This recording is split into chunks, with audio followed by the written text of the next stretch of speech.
Hey everybody, here's our next one on Unit 5. We're going over simplifying radicals. These are the ones you covered in Algebra 1 this time, and then next time we'll go over the harder ones that you didn't cover yet in Algebra 1. Just kind of a review intro to make it a little easier for the next one. It says here, this lesson covers a review of Algebra 1's simplifying radicals. Might not have made these spaces big enough, sorry. These do not always have exponents in them, but often do. And you'll practice simplifying numerals, or let's just put numbers. Let's say numbers. Numbers and variables separately. Reviewing this information will help us moving forward to solve radicals as well as the next unit. And then up at the top here, to make our lives easier, I have a table for us to write down all of the commonly used squares, cubes, and quads. So like 2 squared, 2 cubed, 2 to the 4th power. What I want you to do, actually just go through and do this in your calculator and fill it in. And then we'll use this table moving forward. You can also use it on your test eventually when we get to the end of this unit. So go ahead and pause, fill in this table here using your calculator. Just to make sure you understand what I'm saying. Oh, whoa. My calculator looks funky. So I'm just going to go and I'm just going to do 2 squared. And that's 4. Then I'm going to go through and I'm going to do 2 cubed. And that's 8. And then 2 to the 4th. And that's 16. And then I'll go to the next one. 3 squared, 3 cubed. You get the gist. So fill in the table and then come on back. I finished filling in my table. As you can see, once we get towards those bigger cubes and quads, it does get rather large, right? The numbers get pretty big. And we're going to use this table every time to help us out. Instead of trying to guess, it's much quicker. It says here, simplify each expression to the simplest radical form, and then it gives us just numbers first, and then over on this next page, I've added in a few variables. So we're going to look at just numbers first. Your goal is to make this the easiest way possible. You were probably taught in Algebra 1 to do this by finding prime factors, meaning breaking it down to like 2 times 3 times 5 times 7 times 13. There is a faster way. The faster way is to find what is the biggest perfect square or perfect cube or perfect quad that divides into your number and then breaking it up into 2. Let's look at the first one. The first thing you're going to ask yourself is this a perfect square, cube, or quad? So looking at the square root of 25, is 25 a perfect square? So I'm going to look on this list and see if it's in this list. It is. It's right here. It is 5 squared. So this one actually is a perfect answer, or like a whole number. It's 5. Looking at the next one, we have the square root of 1,000. What I'm going to do is ask myself, is 1,000 a perfect square? Looking at my list, it's not on here, but my list only goes to 144. So it could be, I just don't know. What I'm going to do is go back to my calculator, and I'm going to look and see, is it a perfect square? So I'm just going to type in the square root of 1,000. It is 31.62277766, so it's not a perfect square. What I'm going to do instead is divide it by my perfect squares to see what it multiplies by. So what could I divide out or make it easier by simplifying out a perfect square? You might easily be able to tell, hey, if I look here, right, I have 1,000 and 100. So 1,000 would be able to be divisible by 100, right? It would be 100 times 10. And if you're not sure about that, you can just type it in, 1,000 divided by 100, and you get 10. And that gets me right here. Now, the reason I did that is because 100 is a perfect square. The only thing you're going to split into here is 2 numbers, one of which is a perfect square. Or if you're looking at this one, 2 numbers, one of which is a perfect cube. You're not going to split into 2 random numbers. What you would not split into is 500 times 2. Because that doesn't help you. Neither of those are perfect squares. Neither of those can be simplified. That's just a waste of your time. You're always going to break into one perfect square or cube or quad and one other number. Now, I have the square root of 100 right here. It's 10. So this square root of 100 simplifies to 10. And then I have the square root of 10. Now I look up here just to make sure. 10 is not a perfect square. And none of these perfect squares would divide evenly into 10. The smallest one's 4, and 4 is like 2.5. So the answer would have to be 10 times the square root of 10 because this one cannot be simplified. And that's how you do it. Let's look at another one.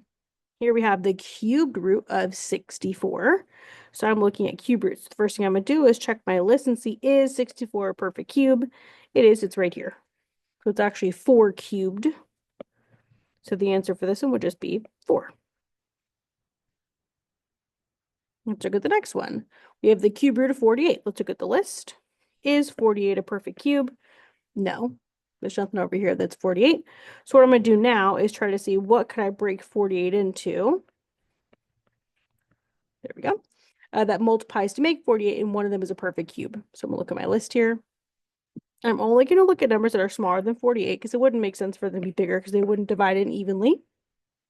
I only have 2 numbers here that are perfect cubes and are smaller than 48, 8 and 27. So let's see if 8 or 27 divides in. I'm always going to start with the bigger number first. Let's try 27.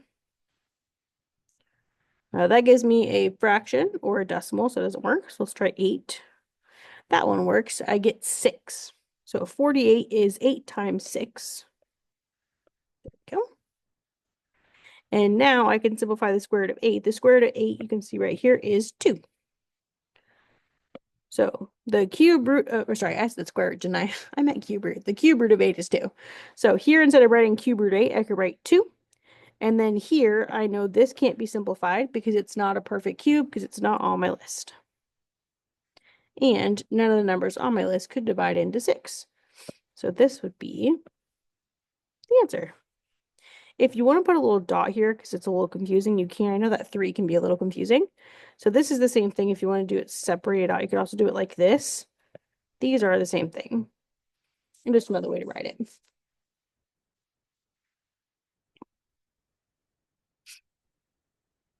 Okay. I vote you give it a go on number 5. It is a quad root or a 4th root, so you would just go off this list here. But same process we just did. So see if you can find, if it's a perfect quad. If it's not, find a perfect quad that divides it and split it up and then simplify. So go ahead and try this one and then come back when you're ready. Is number 5. So remember we tried to split it up into perfects. So 32, look up here, is not a perfect quad. There's only one that's smaller than 32, and that's 16. So we're going to see if it divides in. It does. It's 16 times 2. So I split them up. And then I could simplify this one. The 4th root of 16 is 2. This is equal to 2. And then this one couldn't be simplified, so it just comes right down. Biggest thing here, I want to make sure we don't get lost, is that you cannot forget to draw this little number here because the 4th root of 2 and the square root of 2 are very different. This is the square root of 2 and this is the 4th root of 2. They are not the same amount. So make sure if you have a number out here, you always keep it. Good, okay. Go ahead and pause, try number 6, and then come back. Is number 6. 405 was not a perfect quad. So I went and looked at all the numbers less than 405. So I looked at these 3 right here. And I just divided them in my calculator. 405 divided by 256, 81 and 16. 81 is the one that worked. It was 81 times 5. And now I can simplify this. The 4th root of 81 is 3. You can see that right here, right there. So this is actually 3. And this couldn't be simplified because it wasn't a perfect quad and there weren't any that divided into it. And there we go. Sometimes it can't be simplified at all. Let's say you had like, just an example here. Let's say you had the 4th root of 12. This is the question given to you. This would be the answer because it can't be simplified because there's no number that is a perfect quad that would divide into it. So just bear that in mind. Sometimes it won't simplify, and that's just the answer. Let's look at the next page. I want you to give the numbers a go. So try number 7 and number 11, and then approach number 9. I know the negative might be kind of confusing. If it helps, I'm going to separate out the negative personally, like this, and then do it from there. So you're doing 7, 9, and 11, and then coming back. Go ahead and check your answers here. For number 7, you should have 7 times the square root of 3. For number 9, we have -4 times the cube root of 4. And then number 11 was one of those I was talking about where sometimes it doesn't simplify. And it is just the 4th root of 2744. So this one I'm going to zoom in here. We could break up into square roots. Remember, this is square roots because there's no 2 here. There could be a 2, but we never put the 2.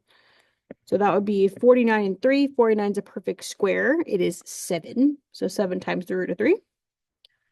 Next one here, I simplified out my negative to my positive. That's what you're always going to do there. The cubed root of a -1. I know we can't do the square root of -1, but we can do the cube root of -1 because it would just be -1. Because that would be -1 times -1 times -1. So that over here simplified there. And then I checked for a perfect cube here. 256 is not a perfect cube. It is a perfect squad, but not a cube. So I went ahead and divided by all the perfect cubes, and I found that it was 64 times 4. And then the cube root of 64 is 4. Obviously, this one couldn't be simplified, so I just brought it down. And I just combined it all. So -1 times 4 is -4 times the cube root of 4. And then last but not least, this guy here, I had the 4th root of 2744. So I went through the list here. It was not a perfect quad. It was bigger than this many. So I just went ahead and divided 2744 by all of these numbers, and none of them went in evenly. So I couldn't simplify, so it's just 2744. Perfect. Okay, let's look at the number, or sorry, not the numbers, the variables. There are 2 ways to do this. I'm going to show you both. Way number 1, identify what root you're looking for. In this case, it's a square root. If you want to put the 2, you can. And then you're going to write out what you have on the inside. So in this case, I have y times y times y because I have y cubed. Perfect. Okay, now you're going to circle groups of this many. So I have groups of 2. I got one group of 2. So that means when I take it out, I just have one group of y. And then on the inside, I still have one y left. And that's how you do it. The other way would be to see, I have 3 total, and I want to make groups of 2, so y squared. So this is actually y squared times y. I got one group, I take it out, and that's what's left over. So really similar to each other. This way is a little easier than having to write them all out, right? Technically there's a third option. Another option, you could just divide, right? We could do y to the 3 divided by 2, and we could realize that 2 goes into 3 one time with a remainder of 1, and that's how many groups we have, 1 with a remainder of 1. So lots of options here, whichever way you like the best is fine. This way I think is the safest, but sometimes there's a bunch of stuff to write down, so writing that many is kind of annoying. I'll show you another one. Let me find one that has a bunch. Let's go this one. So look at number 12. We have a 4th root, so I want groups of 4. And I have 8 to the power of 11. So I'm going to show you all 3 ways. I'll make some space here. So option 1, draw 11 H's. 1, 2, 3, 4, 5, 6, 7, 8, 9, 10, 11. And then you're going to circle groups of 4. There's 4 here, and there's 4 there. So how many groups do I have? 2. That means I'm going to take out h squared. 1 there and 1 there. That's h times h. And then what I have left over is 3 h's, so h cubed on the inside. Option number 2.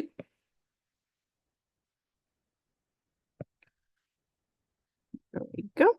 I want groups of 4. So I'm going to do h to the 4th. That's 4 h's. H to the 4th. That's 8 h's. I need 11 total. 11 minus 8 is 3. And then I'll take out 1, 2 groups. So I have h squared on the outside and h cubed left over because it didn't have enough h's. And then option 3. H to the 11 over 4. Sorry, that 11 looks funky. Let me try again. 11 over 4. Right? And then I have, let's divide 4 into 11. It goes into 11 twice. with a remainder of 3. That means I have h squared with a remainder of 3. And there you go. So that's how you do it on all of them. Pick the way that you like the best. I will have all 3 on every question to help you out. Obviously, in my opinion, personally, not to sway your answer, personally, I like this way the best, especially if the numbers get kind of big. But I assume that you will like this way the best. We'll see if I'm right. So go ahead and pause, try the other 3, and then come on back when you're ready. Okay, here are the problems we've got left. So we had number 10, number 13, and number 14. So here is 10. I was looking for the cube root of w to the power of 5. I have all 3 options written here. Again, whichever one you like best is the one that works for you.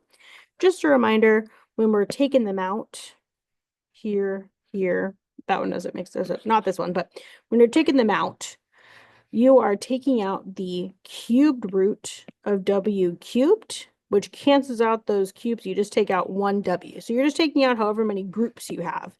So just to be clear, this 3 belongs to this root, not to this w. This says w times the cube root of w squared. Okay, so when we put on the outside, we're counting how many groups we have. We had 1 group with a remainder of 2 here, if you wanted to write them all out, or you could have spaced them, like grouped them up. So we had w cubed, 5 minus 3 is 2, so we had 2 left. That's for 5 total, right? 3 plus 2 is 5. And then here, you could have just divided 5 divided by 3. Here's the long division for that. It goes in 1 time with the remainder of 2. So we had 2 left on the inside. And we took out 1, obviously right there. Number 13, this one was easy because they all went in evenly, right? We were finding the square root of p to the power of 12. So I wrote out 12 and I circled groups of 2 because I was finding the square root. There were 6 groups total, so I got p to the power of 6. Option number 2, we're looking for p squared because this is a 2 right there. We should write it down. So I wrote p squared, 2, so 2, 4, 6, 8, 10, 12. And then I counted the groups. I had 6 groups total. That got me p to the power of 6. Or you can just divide. 12 divided by 2 is 6 with the remainder of 0. So there was 0 left on the inside of the radical. So it was just p to the power of 6. And then last but certainly not least, we had the cubed root of x to the power of 10. Option 1, write out 10 x's, circle groups of 3, and then count. We had 1, 2, 3 groups of 3. That's how I got x cubed on the outside. And I had 1 left over on the inside. Option number 2, write out cubes. So I had x cubed, that'd be 6 of them total. Another x cubed, that's 9 x's, and then there's my 10th x there. I had 3 groups to take out. That's how I got x cubed. And I still have this one left over. Or, last option, divide. 10 divided by 3. 10 divided by 3 gives me 3 with a remainder of 1. So I had 3 on the outside and then 1 left on the inside. And there we go. Perfect. Hope this helps. See you later. Bye.